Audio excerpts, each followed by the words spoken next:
Ponorogo, sebuah kota di Jawa Timur yang berbatasan langsung dengan Provinsi Jawa Tengah.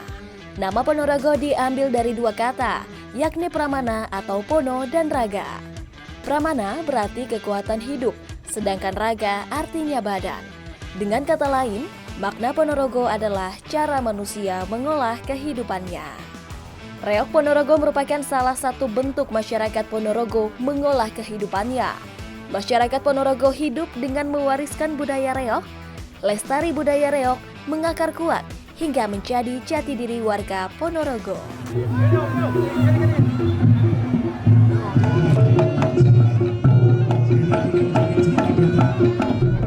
Salah satu keistimewaan yang dimiliki oleh Indonesia adalah keragaman budayanya. Bentuk keragaman itu diantaranya keragaman tari daerah, tak terkecuali tari reok Ponorogo. Selama ini tari reok Ponorogo dikenal dan dimainkan oleh orang-orang dewasa. Namun, ketertarikan anak-anak terhadap tari reok Ponorogo membuka peluang munculnya regenerasi yang lebih cepat melalui berbagai wadah yang dibentuk, salah satunya Reok Mini. Nah, untuk mengetahui bagaimana regenerasi reok di Ponorogo ini terjadi, mari ikuti perjalanan kami menemui seniman-seniman yang mempunyai dedikasi tinggi untuk regenerasi reok Ponorogo. Tarian reok dilakukan secara massal, diiringi musik dan bermuatan alur cerita. Tari reok umumnya dilakoni oleh orang dewasa, namun tidak menutup kemungkinan bahwa anak-anak juga dapat mementaskannya. Dalam pementasan tari reok terbagi menjadi dua. Reok festival yang dikemas sebagus mungkin dengan alur cerita, dan reok obyok yang merupakan hiburan rakyat. Reok obyok biasanya digelar dalam hajatan tertentu, digelar dengan sederhana dan dianggap mampu untuk mempersatukan beragam masyarakat dari kelas sosial manapun. Seperti yang terlihat dalam pawai reok obyok Grebek Suro 2022. 312 grup reok se-Ponorogo meramaikan Jalan Hos Cokroaminoto dan Jenderal Sudirman. Pagelaran reok obyok menjadi tanda transisi kebudayaan berjalan baik di Ponorogo. Generasi muda menjadi tiang utama transisi budaya yang telah mengakar di anak-anak dan remaja Ponorogo.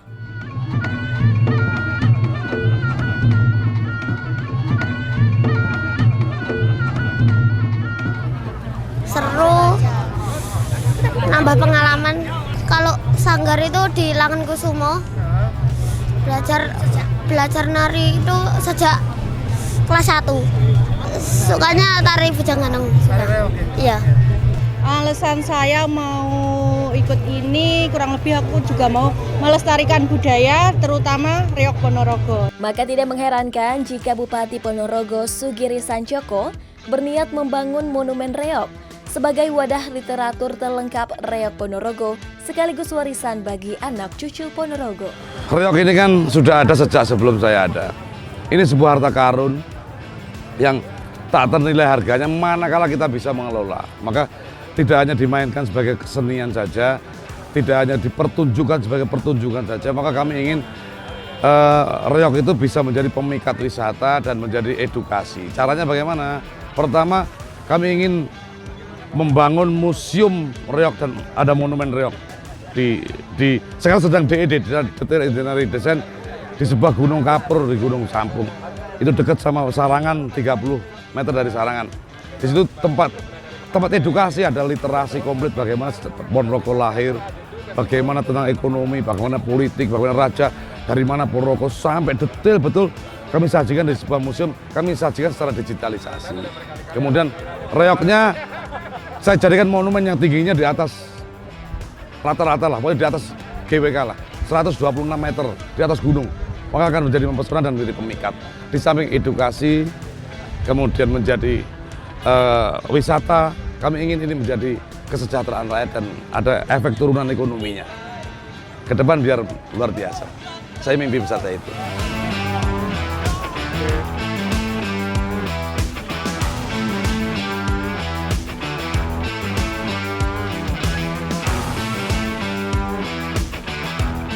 Tari reok disebut Menteri Ekonomi Kreatif Sandiaga Uno menghidupkan banyak orang. Pernyataan Sandiaga didasari pada banyaknya pihak yang terlibat dalam pembuatan alat musik, kostum, dan topeng yang dipakai para pemain reok.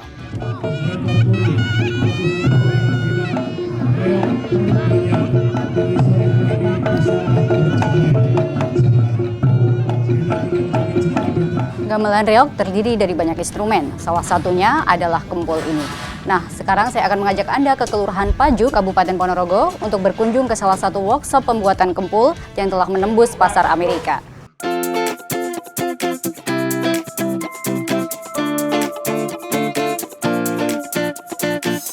Adalah Ipul, warga asli Ponorogo yang mewarisi profesi pembuatan gamelan reog dari keluarga sedari remaja.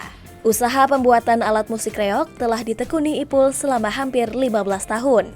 Desa Paju, tempat Ipul tinggal sejak dulu dikenal sebagai sentra pembuatan gamelan reog. Para perajin gamelan di Desa Paju masih menggunakan cara tradisional dalam membuat gamelan reog. Walau mahir membuat set gamelan reog, Ipul lebih dikenal dengan kualitas kenong dan gong reog. Kenong dan gong reog buatan Ipul bahkan telah menjamah negeri Paman Sam, yaitu Amerika Serikat. Kenong dan gong terbuat dari lempengan besi yang digambar dengan pola tertentu, dipotong lalu ditempa sedemikian rupa. Untuk sampai saat ini mungkin sekitar hampir 10 tahun Mas sudah menggeluti di pengrajin gamelan reog. Dari kakek, dari mbah turun ke saya. Udah gimana, panggilan berawal dari seneng terus jadi sampai sekarang meneruskan usaha ini. Kalau untuk bahan untuk gamelan reog sendiri ada 3 macam Mas yang dibuat di sini. Jadi kalau untuk plat itu dari toko. Untuk plat dari toko ada suppliernya. Untuk plat, untuk galvanil juga ada suppliernya dari toko. Yang satu ini yang terakhir itu yang paling sulit untuk bahannya. Jadi dari drum Auri. Drum yang dulunya itu buat wadah bahan bakar pesawat. Jadi adanya ya juga di Angkatan Udara. Untuk pembeliannya sementara hunting Mas, hunting dari mungkin pencari besi tua gitu. Terus biasanya kalau untuk drum Auri itu yang punya, kalau dulu itu buat toko-toko kelontong yang ngecer minyak. Dengan berjalannya waktu sampai saat ini sudah langka Mas itu untuk bahan Auri itu. Kalau untuk gamelan reog sendiri sebenarnya ada kenong satu, terus gong, bisa disebut juga kempul reog, terus ada kendang, ada angklung yang dari bambu, ada tipung kendang, anak kendang yang kecil itu, terus ada selumpret itu untuk macam-macam gamelan reog. Untuk gamelan sementara untuk proses pembuatannya yang dari kita masih handmade Mas, jadi ditempa dari plat besi itu ditempa dijadikan ini modelnya ini. Untuk bahan mentahnya seperti ini ditempa. Yang awalnya dari plat sini seperti ini lembaran, terus nanti ada cetakannya mal, ya kan, untuk ukuran. Ini di mal gini, dipotong. Setelah dipotong ditempa, sambung pakai las, ditempa jadi model seperti ini. Untuk bahan pencunya ada 2 macam. Ini kalau yang ini dari Munel, yang bahan putih, yang dari Munel di pencunya. Ada juga yang minta yang dari Kuningan. Nah, ini yang bahan dari Kuningan. Ya. Sementara udah sampai dikirim kemarin itu ke Dubes Amerika.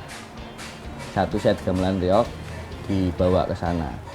Untuk 1 set gamelan reog minimal dari angka 8 juta sampai dengan 17 juta. Kalau untuk orderan sendiri sih sebenarnya tidak tentu Mas ya. Soalnya kalau untuk kebutuhan gong reog itu seperti musiman gitu. Jadi kalau pas musim kayak Grebek Suro gini, ya alhamdulillah masih ada pemasukan untuk pesanan itu lumayan banyak. Tapi kemarin waktu pandemi itu ya juga lumpuh. Dari pengrajin juga nggak ada pesanan gitu.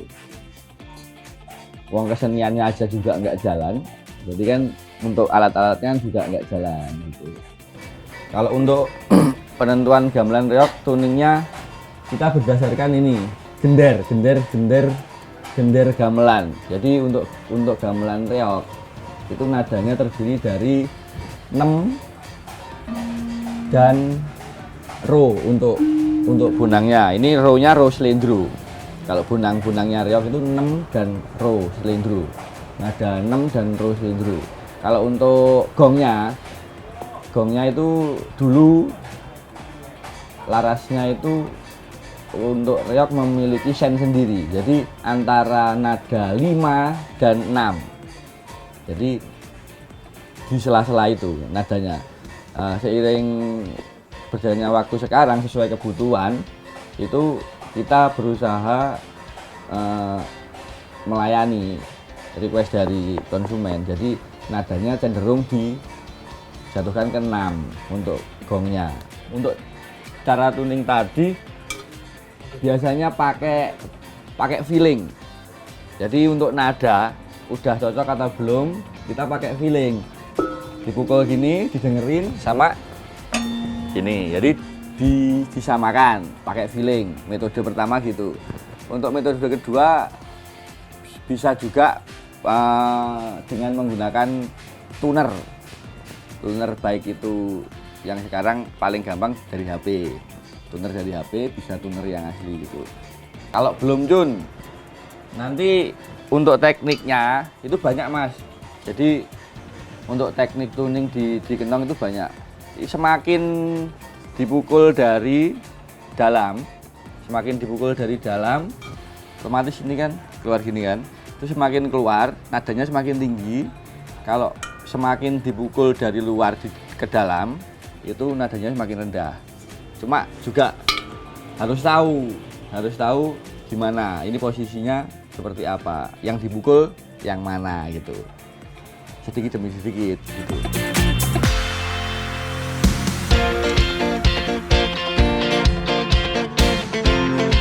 Setelah dari workshop gamelan reog, saat ini saya sedang berada di Sanggar Tari Kawulo Bantarangin. Sanggar tari ini adalah salah satu sanggar terbaik di Ponorogo. Kenapa terbaik? Yuk kita ngobrol-ngobrol dengan pengelola sanggarnya. Miftah, pemilik Sanggar Tari Kawulo Bantarangin, mendedikasikan dirinya untuk melatih talenta-talenta muda Ponorogo melestarikan tari reog. Kawulo Bantarangin tumbuh dan berkembang menjadi wadah bagi anak-anak kecil dan remaja Ponorogo untuk memperdalam literasi budaya reog. Kawulo Bantarangin dikelola layaknya sekolah. Anak-anak membayar uang SPP dengan harga yang sangat terjangkau. Dari situ anak-anak kecil dan remaja dibimbing oleh pengajar reog yang berpengalaman. Dari tangan-tangan pengajar inilah lahir talenta muda reog Ponorogo yang berkiprah di tingkat nasional dan internasional. Para pengajar akan membagi anak-anak ke dalam komposisi tari reog seperti singa barong, jathilan, bujang kanong, warong, hingga pemain gamelan.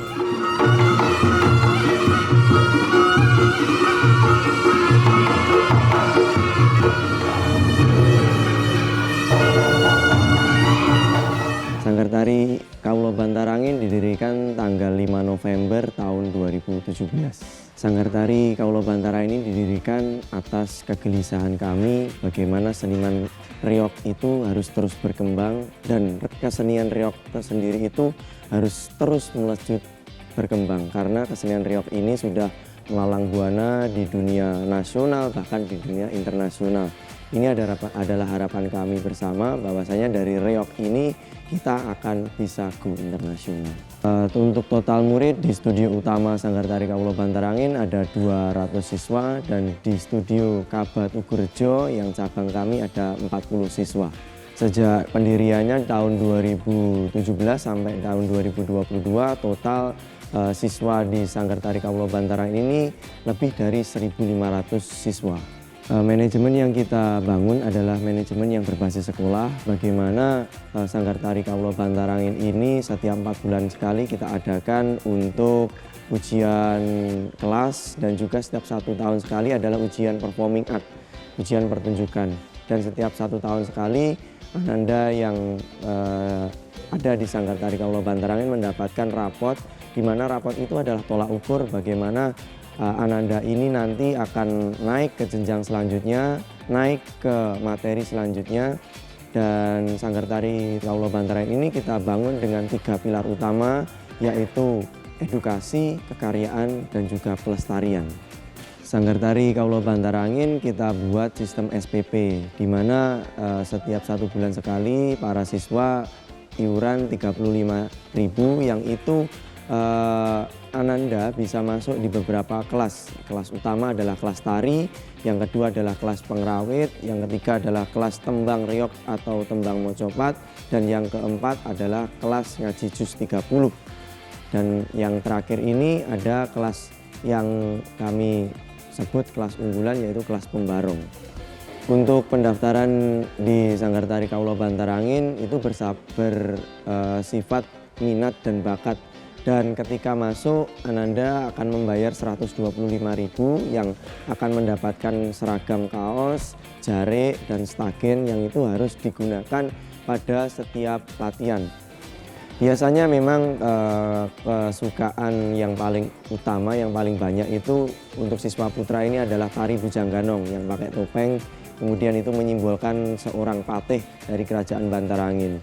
Kemudian yang putri itu biasanya yang disebut jadilan atau prajurit berkuda. Kita ada studio khusus yang itu untuk fitness untuk anak-anak, yang itu ada barbel di belakangnya, jadi ada gigitan pring atau bambu itu, kemudian ada pemberatnya seperti itu. Awal dulu yang barong tadi ada proses 4 tahun untuk mencapai seperti ini tadi. Dengan minat, dengan suka, dengan dia gemar, akhirnya jadi seperti itu. Kalau anak-anak ini belum pernah pentas di luar negeri, paling jauh kemarin tahun 2021 anak-anak perform di Taman Mini Indonesia Indah di Jakarta, dan alhamdulillah kemarin itu kita di YouTube dapat viewer paling banyak. Banyak sekali generasi-generasi dari penari reog itu senang sekali dengan reog Ponorogo itu sendiri, apalagi ditarikan oleh anak-anak. Jadi ini menjadi bukti bahwasanya generasi yang hadir di Ponorogo itu adalah generasi yang sangat cinta sekali pada seni tradisinya, cinta sekali pada budaya yang asli dari Ponorogo ini. Tantangan yang paling besar adalah rutinitas. Jadi ketika tidak ada event, itu yang menjadi tantangan kita. Kalau ada event pasti anak-anak semangatnya luar biasa. Maka dari itu kita sendiri yang harus menciptakan event-event kreatif dan juga ujian perform itu secara mandiri di bulan Desember yang kita namakan apresiasi prestasi. Dan juga kita perform di hajatan ataupun di tempat perform yang itu diminta oleh masyarakat. Yang jelas harapan dari kami, kita membangun sanggar ini bagaimana siswa itu melek berkesenian, bahwa berkesenian itu juga bagian dari pendidikan, bagian dari bisa menuju ke masa depan. Jadi dari sanggar ini anak-anak bisa sekolahnya bisa lancar, bisa dapat pengalaman go internasional, go nasional, dan juga dapat beasiswa ataupun nantinya yang jelas harapan kami menuju ke dunia pekerjaan itu memudahkan untuk ananda-ananda. Jadi sanggar ini, kesenian reog ini juga menjadi tombak sakti untuk jalan atau jembatan untuk menuju ke arah masa depan.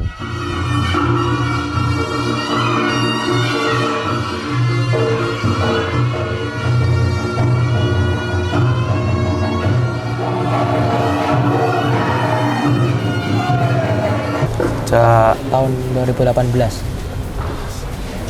mulai latihan. Karena suka aja, kan raja. Bagiannya pakai kerean buat sumur itu loh. Diisi batu. Kan ada apa itu? Tali. Kan ada tali, terus ada kerean sumur itu bagiannya dikasih pemberat lalu digigit pakai ring. Senang dan gembira. Bangga banget bisa tampil di depan presiden. Gak nyangka banget itu. Sebuah keberuntungan yang luar biasa. Pengen jadi pembareng yang berkualitas, seniman yang berkualitas, dan maksudnya enggak kok cuman seniman yang kita gitu aja, maksudnya sing berkualitas dan mendapatkan kerjaan yang layak.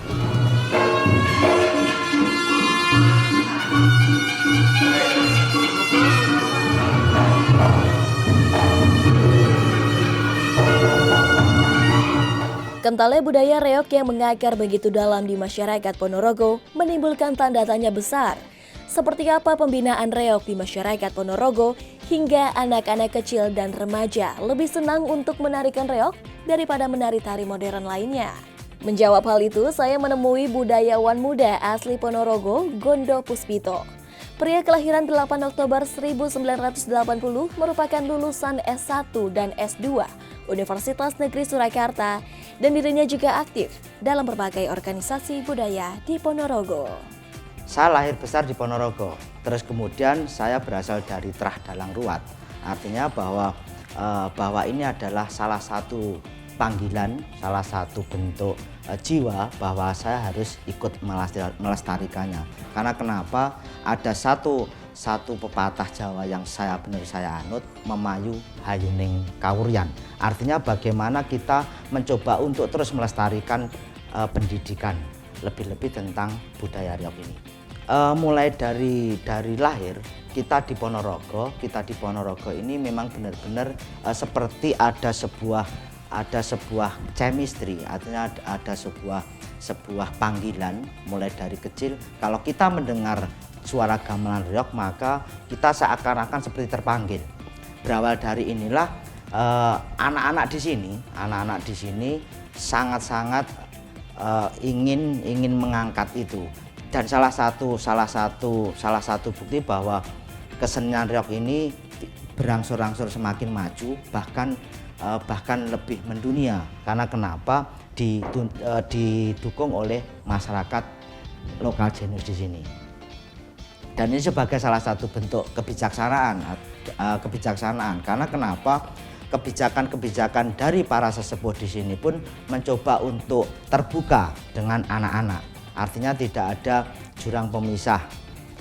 Ini tua, ini muda, pokoknya kita tetap belajar dan memajukan. Sejarah reog di Ponorogo dikenal dengan dua versi.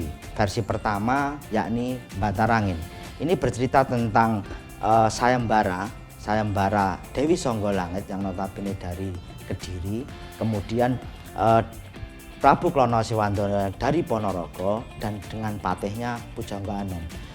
Klono Siwandono mencoba untuk melamar Dewi Songgolangit dengan bebono atau syarat-syaratnya. Syarat yang pertama, harus ada pasukan kembar sejumlah 144. Yang kedua, ada kesenian 1 raga 2 kepala. Kemudian yang ketiga yakni harus berjalan di dalam tanah, tidak boleh di atas tanah. Dan yang keempat yakni belum ada alat musik di muka bumi ini. Nah, Klono Siwandono mencoba untuk merealisasikan itu. Dan Klono Siwandono bisa merealisasikan dengan 3 dari keempat syarat. Yakni pertama, bisa melewati Ponorogo ke Kediri melewati Gua Bedali. Sesampai di Kediri tembus dengan Gua Selomangleng. Kemudian yang kedua bisa mencukupi syarat dengan 144 pasukan tadi yang sekarang dikenal dengan Jadil. Dan yang ketiga yakni alat musik yang notabene belum ada di muka bumi. Nah, sesampainya di Gunung Klothok di daerah Kediri, Klono Siwandono kemudian dihadang oleh Singobarong. Nah, Singobarong inilah yang akhirnya menjadi kesenian 1 raga 2 kepala. Pertama kita menarikan tentang Patih Pujangga Anom. Patih Pujangga Anom identik dengan gejul, dinamis, terengginas. Artinya patih yang benar-benar bisa membawai semua pasukannya. Terus kemudian Jadil memiliki gerakan-gerakan pasukan elit untuk sebuah kerajaan. Dan yang ketiga adalah Tariwaro. Tari Warok itu sendiri sebenarnya diciptakan mulai tahun 1996. Ini konsensus dari seniman-seniman di Ponorogo. Tari Warok itu sendiri sebenarnya gambaran dari gladen dari Warok itu sendiri. Pertama ada tanjak, kemudian ada perang tangan, kemudian adu kepala, terus kemudian adu kaki dan sorogumpu. Nah, sorogumpu inilah salah satu olahraga atau salah satu kegiatan untuk mencoba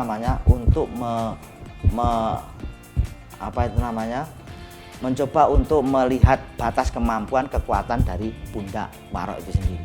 Filosofi yang terjadi di Ponorogo bahwa kenapa kok mata untuk melihat pembarong itu berada di mulut dari cekatan atau barongan. Ini menunjukkan bahwa manusia Ponorogo, masyarakat Ponorogo maksud saya, bahwa ini menunjukkan dalam bahasa Jawa dikatakan sing diukemi cangkeme. Artinya manusia itu yang dipercaya adalah ucapannya, omongannya. Inilah yang menjadikan kenapa mata dari pembarong berada di mulut dari barongan ini. Terus kemudian simbol warna merah, warna kuning, warna hitam, warna putih dan hijau untuk merak. Warna merah itu menunjukkan keberanian. Masyarakat Ponorogo percaya bahwa yen wedi ojo wani-wani, yen wani ojo wedi-wedi. Artinya jangan ragu kalau kita mau bertindak. Terus kemudian warna kuning. Warna kuning ini menunjukkan secara filosofi menunjukkan bahwa ini warna keinginan. Apabila manusia mempunyai keinginan lebih, maka akan muncullah kemuliaan. Terus kemudian warna hitam ini lebih cenderung diartikan sebagai menep, atau bisa dikatakan bisa berserah diri, bisa mawas diri. Nah, inilah yang ingin dicapai oleh masyarakat Ponorogo. Kemudian warna putih ini menunjukkan kesucian hati. Artinya masyarakat Ponorogo bisa terbuka, bisa omong apa adanya, memberikan statement juga dengan kejujuran. Terus kemudian yang terakhir adalah warna hijau merak. Warna hijau merak ini menunjukkan bahwa setiap manusia pasti akan berpikir tentang kehidupan. Lah, kehidupan ini baik dan buruk, disinilah manusia bisa menyimpulkannya. Saya sebagai Budayan Ponorogo, Gondo Puspito, mencoba untuk memberikan harapan kepada generasi-generasi muda. Jangan lupakan bahwa memayu hayuning kawuryan. Artinya teruslah untuk mencoba untuk meneruskan tradisi, pelestarian tradisi, dan mencoba untuk menjunjung tradisi. Artinya dengan tradisi, dengan budaya, masyarakat lebih beradab.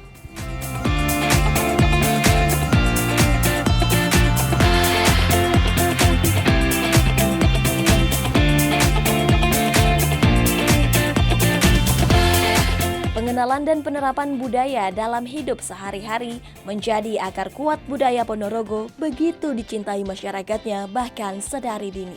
Seperti kalimat bijak yang menggaung di Ponorogo, reok adalah Ponorogo dan Ponorogo adalah reok. Demikian tadi perjalanan kami menggali lebih dalam upaya regenerasi reok Ponorogo. Reok Ponorogo bukanlah kesenian yang hanya ditampilkan setahun sekali, namun telah mendarah daging bagi masyarakat Ponorogo. Reok Ponorogo, orang delomok lor.